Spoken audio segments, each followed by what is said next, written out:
My name is Kyler Carpenter and you are watching T-Fit. T-Fit stands for The Future is Today.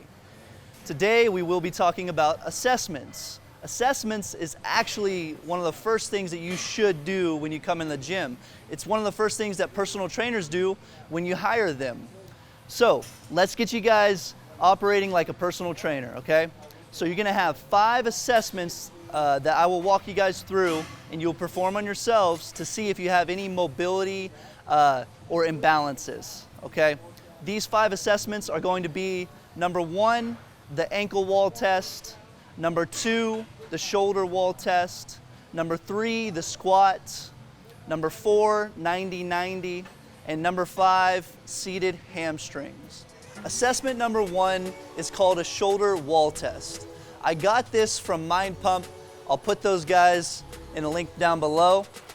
We have Ross here to help give you guys a demo for these assessments. We'll see if he passes the test. What I want you to do is have your feet about shoulder width apart, and it's gonna be about 6 inches from the wall. Yep, that's perfect. And then stick your butt up against the wall. Yep, lean back.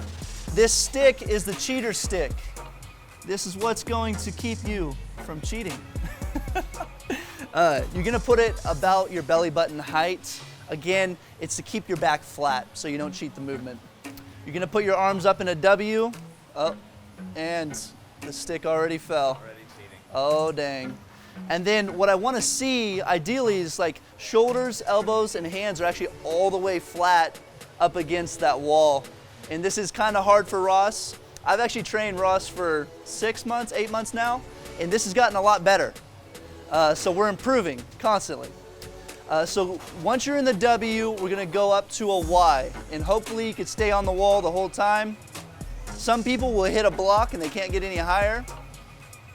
Ross is getting better, so he's kind of getting up there. That's all I got. Almost there, that's all he's got. So if you can't get your hands all the way up into the Y and stay in contact with your hands and elbows the whole time, then you failed the test or the stick dropped. So that means you failed the test. That means you do not have adequate shoulder mobility. I'm gonna attach videos that will give you some recommendations on what will help you with your shoulder mobility. Assessment number 2 is going to be the wall ankle test. Sufficient ankle mobility is going to help you a lot in the squats. And what that looks like, depending on male or female, is just about a fist and a thumb. Typically it's like 3 inches for a female, 5 inches for a male. So we're gonna have Ross demo. So ideal situation, you're gonna be able to have a fist and a thumb, and your knee should be able to hit the wall without your heel coming off the ground and without having to twist too much of the hip, right? So it's just coming straight forward, keeping your heel on the ground. So Ross, let's see if you can do it. So sufficient ankle mobility is going to be being able to touch the wall without your heel coming off the ground. Looks like Ross is a little bit tight here. He failed the test. Let's try the other one.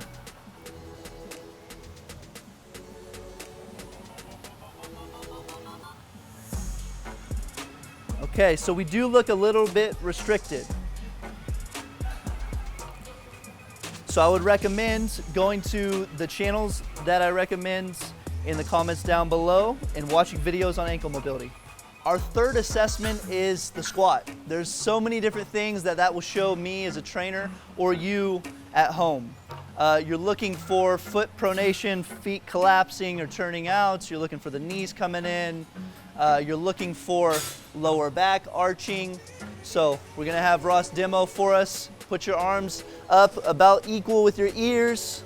Stand about shoulder width apart. Your toes can be turned out a little bit. And then go down to what you can control without falling, right? Yep, just like that. So again, knees, track toes. If you can't do this, then you have an issue. What we're looking for here is this ankle pronating or collapsing inward? Is the knee collapsing inward? Can you push that knee out and can you hold that? You're also looking for the back. Is the butt winking? Is it coming down? Can he keep his shoulders up? Can he keep his spine straight? So his form's looking pretty good right now. If you don't have someone to check your form, you can check it either one with a phone, a camera, or check your form with a mirror. and do all those checkpoints that I was pointing at earlier. Our fourth assessment is called 90-90.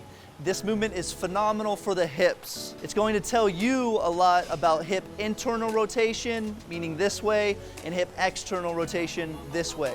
So if you're tight in either of those areas, it's something that definitely needs to be worked on. Ross, go ahead and get down there.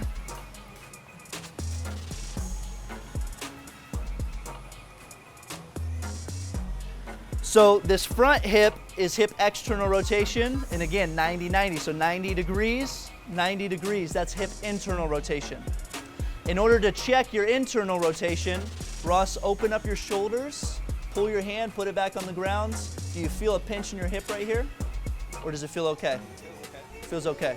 So if this doesn't hurt or you're not grimacing, then you're probably okay on the internal rotation.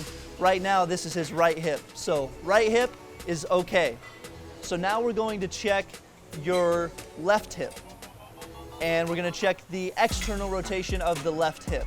So hand is super close by your side, just like Ross is doing. You want to sit super upright. This hand is going to be a measurement. You want it to go right over the knee, okay? And then you're going to try to bring your chest forward over your shin while keeping your back as straight as possible. It will bend just a little bit. This isn't super bad. Some people, if you're hypermobile, you might be able to just go straight to the floor. Ross, come back up. Also, try coming more this direction. See how that's harder? So you want to generally come about mid-shin when you're going down over your chest. So Ross is a little bit tight in his hip external rotation. Once you're done with one side, you'll simply switch to the other side and check the other side. If you have any issues, you can actually do this as part of your warm-up. I'd recommend about 10 repetitions for whatever your tightness is. If that's opening up your shoulders to see the internal, or, yep, good job, or bringing your chest over your shin for the external. Our last assessment is going to be a windmill. So Ross, stand a little bit wider than shoulder width and face the camera. Yeah. Okay, we're gonna start by bringing your right foot back to your left heel. Yep. Yep, and then you're gonna bring your right hand up behind your ear. This left hand is gonna slide on the inside of the left leg. Turn the hand. Yep, and then the idea of this is to test your rotational ability. So can your spine completely open up? Can you get your shoulders to face this direction? And go down, see if you can touch the ground. That's pretty good. See, nice straight line from hand to hand. Yep, come back up, and then keep that arm up behind the ear. Yep, just like that. Perfect. Very nice. And do the other side. So typically what I'll find is typically there's one side that you kind of hit a block or a wall, and that's the side that you want to work on. There's also exercises like a band chop that can help fix any imbalances you have on your spine. These assessments are going to navigate you. They're going to point you in the right direction of where you should go. Because anybody can come in the gym and just start performing movements. This is actually going to get you performing them or help you perform them more correctly. If you like this video, smash the like button, slap the subscribe button, and always remember, the future is today.